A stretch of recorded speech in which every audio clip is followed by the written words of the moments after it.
Akku motivation.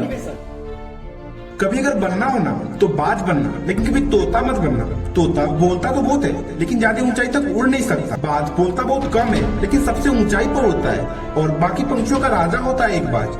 आज मैं आपको 5 ऐसे पॉइंट बताऊंगा जो आपको बाज से सीखना चाहिए।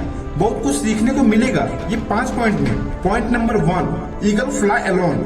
बाज अकेला उड़ता है और बाकी पंछियों के मुकाबले ऊंचाई पर उड़ता है। बाज अकेले उड़ेगा लेकिन कभी छोटी पंछियों के साथ नहीं उड़ता। बाज के साथ उड़ता है या अकेला उड़ता है। इससे हमें सीख मिलती है कि छोटे सोच वाले लोगों से हमेशा दूर रहे और अकेले रहो, क्योंकि यही वो समय है जिसमें खुद को जानने का असली मौका मिलता है।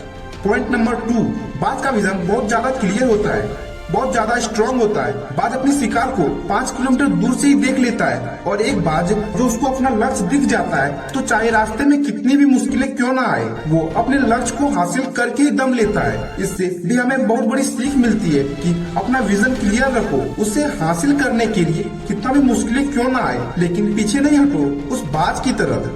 पॉइंट नंबर 3, ईगल नेवर ईट डेड थिंग। बाज कभी भी मरे हुए जानवरों को नहीं खाता, वो हमेशा जिंदा शिकार करता है। उससे हमें बहुत बड़ी सीख मिलती है कि जो हमारा पास्ट है वो मर चुका है तो अपने उस मरे हुए बीते हुए थॉट्स पे ध्यान मत दो और अपनी आगे की फ्रेश जिंदगी पे ध्यान लगाओ।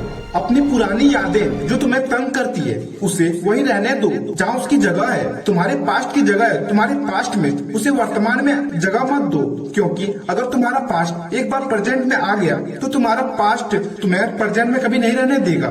पास्ट में तुम्हारे साथ कितना भी बुरा क्यों ना हुआ हो, वो यादें सब मर चुके हैं। उस बात की तरह बनो जो मरी हुई चीजों को नहीं खाता।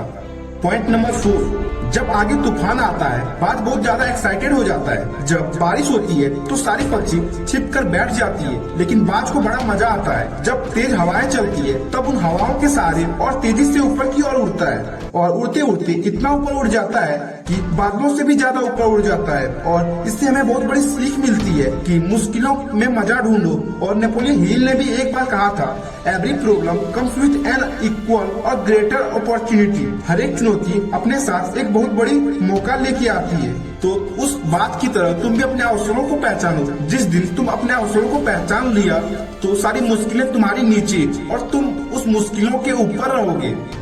पॉइंट नंबर 5, बाज अपने घोंसले में सॉफ्ट घास को निकाल देती है ताकि बाज का जो बच्चा होता है वो कंफर्टेबल ना हो सके, क्योंकि वो घोंसले में कंफर्टेबल हो गया तो वो वहीं रहना पसंद करेगा। लेकिन बाज कभी भी ऐसा नहीं होने देता। एक पंछी है, उसे भी ये बात पता है कि there is no growth on in comfort zone, लेकिन हम तो इंसान है ना, इंसान होने के बावजूद इस बात को समझते ही नहीं है। आप जितना ज्यादा कंफर्ट जोन में रहेंगे आपकी लाइफ आगे चल के उतनी ही ज्यादा अनकंफर्टेबल हो जाएगी।